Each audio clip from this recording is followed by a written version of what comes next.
Hey Kim, is there anybody in this group we need? Oh, there's Jim.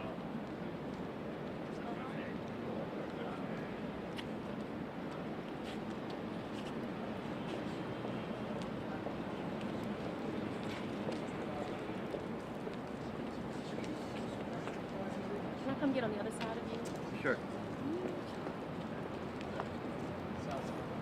Oh yeah. Hey guys, how are you all? Sorry it's so hot. I guess we're gonna have to start doing this up in our new spaces over here, which we will shortly.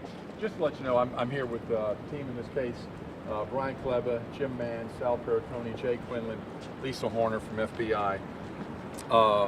And my secretary, Anna, will be delivering to you all very shortly a somewhat detailed factual basis to help the members of the press and also a press release.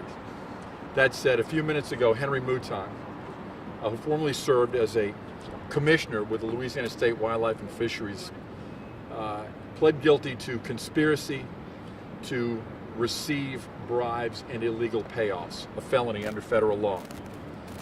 As outlined in the factual basis, which is somewhat detailed,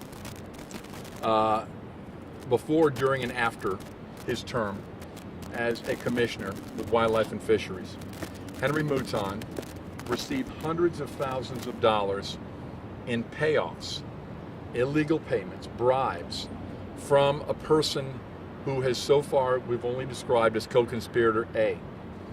The purpose of his receipt of those bribes was to use his influence as a state public official to attempt to force the non-licensing or the non-permitting, the closure, as it were, of the old Gentilly landfill in the New Orleans area, and also a second landfill which was known as the Two Rivers Recycling area, which was in Catahoula Parish.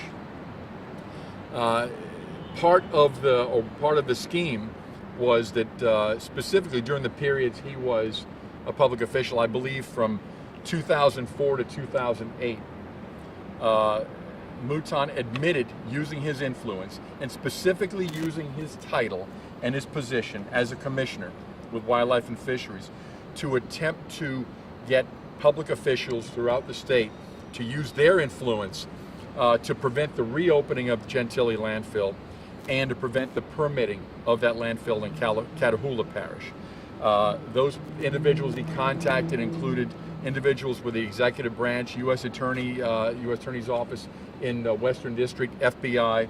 Also, with regard to the Catahoula landfill, I believe the police jury in one of the parishes there.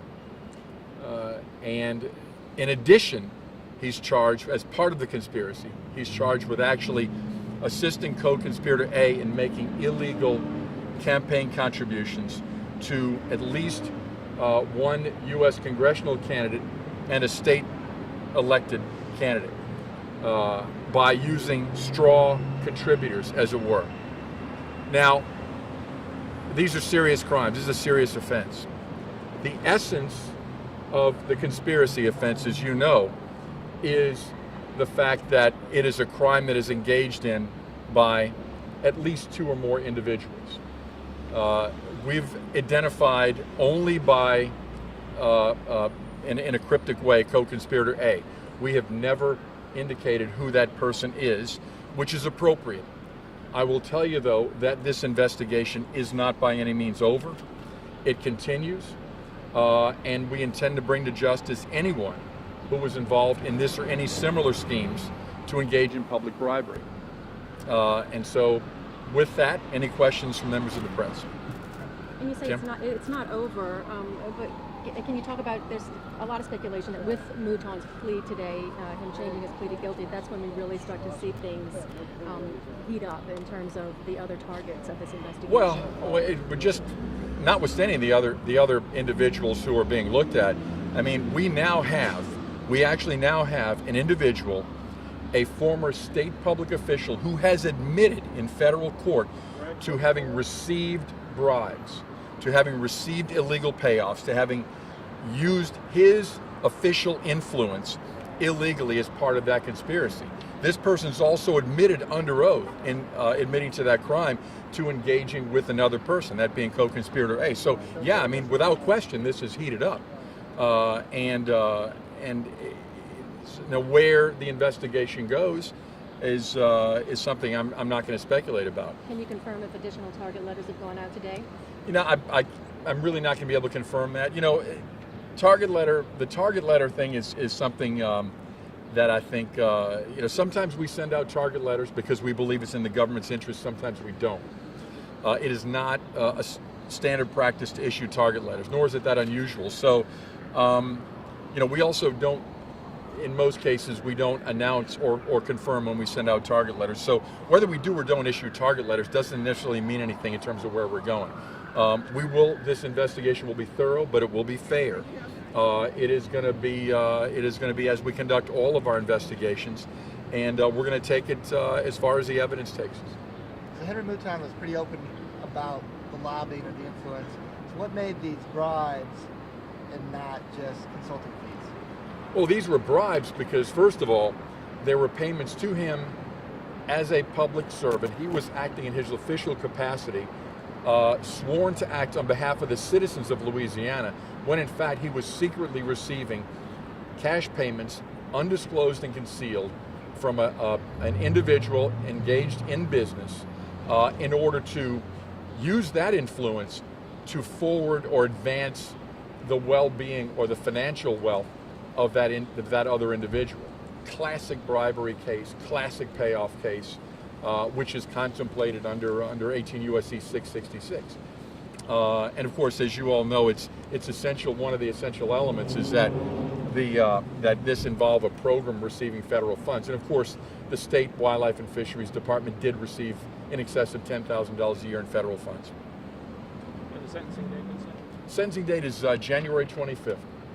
It's kind of a long way off, but this will allow a lot of things to happen.